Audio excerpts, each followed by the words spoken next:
इस वीडियो में आज हम लोग बात करेंगे प्रश्नावली 6.4 की और 6.4 प्रश्नावली में आज हम लोग पढ़ेंगे question number 8, question number 9। Question number 8 और 9 ये दोनों पढ़ने के बाद इस एक्सरसाइज को हम लोग ख़त्म करेंगे, समाप्त करेंगे। फिर हम लोग पहुंचेंगे 6.5 एक्सरसाइज में। तो चलिए शुरू करते हैं क्वेश्चन नंबर 8 के साथ और आपको बताते हैं कि क्वेश्चन नंबर 8 आप कैसे करोगे। बहुत आराम से बताने वाले हैं, इसलिए वीडियो को अंत तक देखिएगा। अच्छा लगे तो वीडियो को लाइक कीजिएगा। क्वेश्चन नंबर 8 आपको नीचे यहाँ स्क्रीन पर दिख गया है। क्या लिखा है? लिखा है कि त्रिभुज ABC और त्रिभुज BDE दो समबाहु त्रिभुज हैं। तो हमने सबसे पहले क्या किया कि एक त्रिभुज बनाया और इस त्रिभुज का जो नाम रखा वो रखा A, B और C। फिर आगे इन्होंने कहा है कि जो बिंदु D है वो भुजा BC का मध्य बिंदु है। इसका मतलब बीचों बीच में कोई एक पॉइंट स्थित है जिसका नाम है D। अब ध्यान से सुनिए। उसके बाद इन्होंने कहा है कि त्रिभुज जो BDE है, BD और कहीं ना कहीं E होगा। तो आप चाहो उसको तो नीचे मान सकते हो या चाहो आप तो ऊपर मान सकते हो, कहीं भी मान सकते हो। तो मैंने आपके आसान आपको लगे इसलिए मैंने यहाँ मान रखा है। समझ गए? अब आपको पता है कि ये भुजा और ये पूरी भुजा BC जो है और ये भुजा और ये वाली भुजा ये आपस में क्या है? बराबर है। तो देखिए मैंने थोड़ा सा इसको डार्क कर दिया ताकि आपको अच्छे से समझ में आए। और साथ ही साथ जो ये ABC है इसकी ये वाली भुजा इस वाली भुजा के बराबर है और ये पूरी BC के आपस में बराबर है। समझ गए बात को? अब देखो हमें ये पता है कि ये दोनों त्रिभुज जो आपको यहाँ दिख रहे हैं ये दोनों के दोनों त्रिभुज समरूप हैं। क्यों समरूप हैं? ध्यान से सुनिए। देखिए त्रिभुज ABC जो है वो समरूप होगा। ABC किसके समरूप होगा? त्रिभुज BDE के समरूप होगा। BDE के क्या होगा? समरूप होगा। आखिर क्यों समरूप होगा? क्योंकि इसके सभी संगत कोण बराबर हैं। क्यों लिखेंगे? सभी कोण क्या हैं? समान हैं, या कह सकते हैं 60 डिग्री हैं, इसलिए ये हमारे समरूप होंगे। इतनी बात समझ में आ गई। अगर ये समरूप हैं तो हम लोग कह सकते हैं कि प्रमेय नंबर, ध्यान से सुनिएगा, प्रमेय 6.6 से क्या कहती है?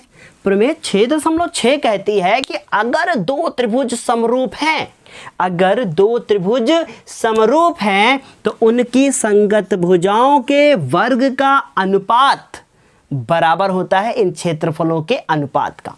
इसका मतलब त्रिभुज ABC का क्षेत्रफल, यही नाम लिया है ना क्वेश्चन में, नीचे पढ़िएगा क्या कह रहे हैं कि त्रिभुज ABC का क्षेत्रफल और BDE के क्षेत्रफलों का अनुपात ज्ञात कीजिए। तो BDE का क्षेत्रफल, इन दोनों का अनुपात ज्ञात कीजिए। तो देखिए ध्यान से, इसकी भी एक कोई भुजा ले लीजिए और इसकी भी कोई एक भुजा ले लीजिए, लेकिन वो कौन सी भुजा लीजिए? BC लीजिए। क्यों BC लीजिए? क्योंकि BC और इसकी कौन सी लीजिए? BD जो है ले लीजिए।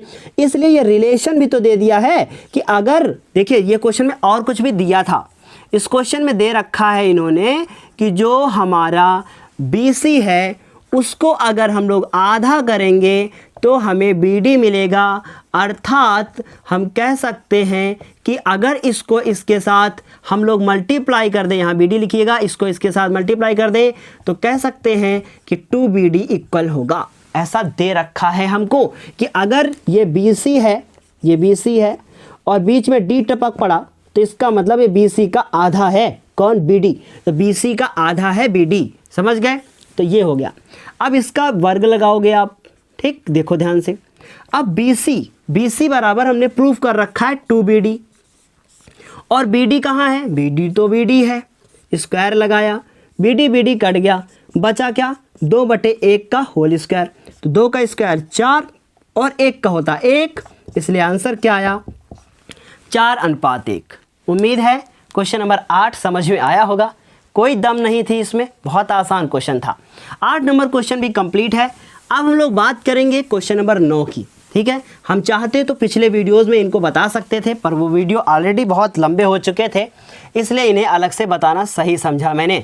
वीडियो में अब हम लोग बात करेंगे क्वेश्चन नंबर 9 की। लिखा है दो समरूप त्रिभुज की भुजाएं।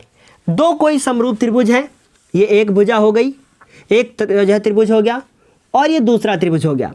मान लीजिए A, B और C हो गया, ये P, Q और R हो गया। इनकी जो भुजाएं हैं उनका अनुपात दे दिया है। कितना अनुपात दे दिया है? 4 और 9। तो देखिए ध्यान से, इसको कैसे हल करेंगे। सबसे पहले लिखेंगे दिया है, ठीक। दिया क्या है? हमें दिया है भुजाओं का अनुपात, भुजाओं का अनुपात, ठीक। बहुत आसान क्वेश्चन है। अब ये ट्रिक बताएंगे हम आपको। भुजाओं का अनुपात दे रखा है 4 और 9, ठीक है। ये भुजाओं का अनुपात है। हमसे क्षेत्रफलों का अनुपात पूछा है, तो हम लोग लिखेंगे कि त्रिभुज के, अभी हम आपको ट्रिक बताएंगे थोड़ा सा, पेपर में ऐसा क्वेश्चन आए तो कैसे करोगे। त्रिभुज के क्षेत्रफलों का अनुपात, अगर ये समरूप ना कहते तो ऐसा हम नहीं कर पाते। त्रिभुज के क्षेत्रफलों का अनुपात, ठीक, बराबर भुजाओं का अनुपात और उसका वर्ग, ठीक। तो हम कह सकते हैं कि पहले त्रिभुज का क्षेत्रफल, ध्यान से सुनिएगा, बटे में कह सकते हैं दूसरे त्रिभुज का क्षेत्रफल। ये बहुविकल्पी भी आ सकता है और साथ ही साथ 1 नंबर का क्वेश्चन अलग से भी आ सकता है। भुजाओं का कैसे लिखोगे? लिखोगे पहली भुजा, ध्यान से सुनिएगा बात को, पहली भुजा, नीचे लिखोगे दूसरी भुजा, ठीक। ज़्यादा डीप में समझना है तो पिछले वीडियोस को देखना होगा। पहली भुजा 4 और 9 के अनुपात में है। इसका मतलब ये दोनों भुजाओं का जो अनुपात है वो 4-9 का है। इसके ऊपर स्क्वायर, 4 का स्क्वायर 16 और इसका 9 का 81। सो अनुपात आ गया 16:81। इस तरीके से क्वेश्चन पेपर में आता है। तो अभी तो स्क्रीनशॉट इसका आप ले लीजिए। अब समझिए मेरी बात, अगर आपको भुजाएं दे दी हो, भुजाओं का अनुपात दे दिया हो और आपसे क्षेत्रफल पूछे तो आप उसका वर्ग कर देना। अगर भुजा दे दिया हो और क्षेत्रफल पूछे तो आप क्या करोगे? आप वर्ग कर दोगे। क्या कर दोगे? वर्ग कर दोगे, ठीक। जो भी दिया होगा, जैसे कि इस क्वेश्चन में भुजाओं का दिया था, क्षेत्रफल पूछा था, तो वर्ग कर दीजिए, बहुविकल्पी हो गया। फिर अगर आपको क्षेत्रफल दे दिया जाए, आपसे भुजाओं का अनुपात पूछा जाए, ठीक है, क्षेत्रफल दे दिया जाए और भुजाएं आपसे पूछी जाएं, तो आप उसका वर्गमूल निकाल देना।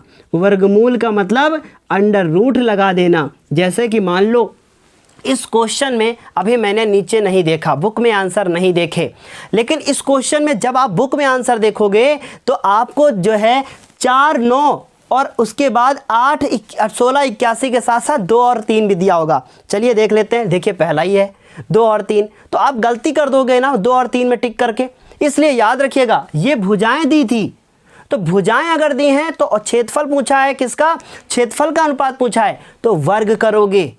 और 2, 3 पक्का दिया होगा पेपर में, ऐसा क्वेश्चन आएगा तो आप कंफ्यूज मत होना। अगर भुजाएं दी हैं, क्षेत्रफल पूछा है, तो वर्ग करना। और अगर यही दिया होता क्षेत्रफलों का अनुपात, क्षेत्रफल का जो अगर अनुपात दे देते कि 4:9 और फिर तुमसे भुजाओं का पूछते, किसका पूछते? भुजाओं का अनुपात पूछ लेते, तो आप कैसे करते? आप ऐसे करते, 4 लिखते, अनुपात लगाते 9, इसके ऊपर अंडर रूट, इसके ऊपर अंडर रूट, 2 और 3, ए हो जाता आंसर। लेकिन अगर यही चीज़ ऐसे नहीं पूछी थी तो मत कीजिए ऐसे कुछ, 4:9, स्क्वायर लगा दीजिए, स्क्वायर लगा दीजिए, 16 और 81। ये बहुविकल्पी के लिए आप ट्रिक समझ लो या समझ लो मेथड है, और उसे हमने आसानी से समझ लिया है। समझ गए? तो इस तरीके से क्वेश्चन 100% आपके एग्जाम में आता है, बहुविकल्पी 1 नंबर का आता है। इसलिए अच्छे से इसको तैयार करो। उम्मीद है ये दोनों के दोनों क्वेश्चन आपको समझ में आ गए होंगे। ये दोनों जो क्वेश्चन मैंने आपको बताए हैं ये इम्पॉर्टेंट थे। अब हम लोग नेक्स्ट वीडियो में बात करेंगे 6.5 एक्सरसाइज की। ऐसे बहुत सारे क्वेश्चन आपको अनसॉल्व पेपर में मिल सकते हैं, तो अनसॉल्व पेपर लगाते रहिए। और फिर भी जल्दी से जल्दी हम लोग 6.5 को भी कोशिश करेंगे कि जल्दी ही ख़त्म कर दें। जैसा कि हमने आज एक वीडियो और दिया था आपको, बड़ा वीडियो था, उसी प्रकार से ये भी वीडियो हम लोग, बड़ा वीडियो तो नहीं कह सकते, बहुत छोटा है, पर आने वाले कुछ वीडियोस बड़े बड़े हो सकते हैं।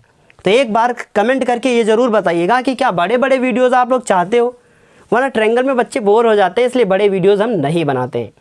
ठीक है, तो इसलिए हम कोशिश करेंगे कि अब आने वाले वीडियोस को थोड़ा सा बड़ा रखा जाए, जितना भी हो सकेगा हमसे 40 मिनट 50 मिनट जो भी होगा ताकि आप लोगों को थोड़ा सा जल्दी से आपका कवर हो जाए चैप्टर नंबर 6। एक एक्सरसाइज और बची है 6.5, उसे हम लोग जल्दी से ख़त्म करेंगे, फिर हम लोग रचना पढ़ेंगे। बेफिक्र रहिए, परेशान मत होइए, बस बहुत कुछ पीछे से पढ़ाते हुए आए हैं, उसे अच्छे से रिवाइज करते रहिए, वही ज़रूरी है। तो चलिए समाप्त करते हैं क्लास को, अगली क्लास में फिर मिलते हैं एक नए वीडियो के साथ।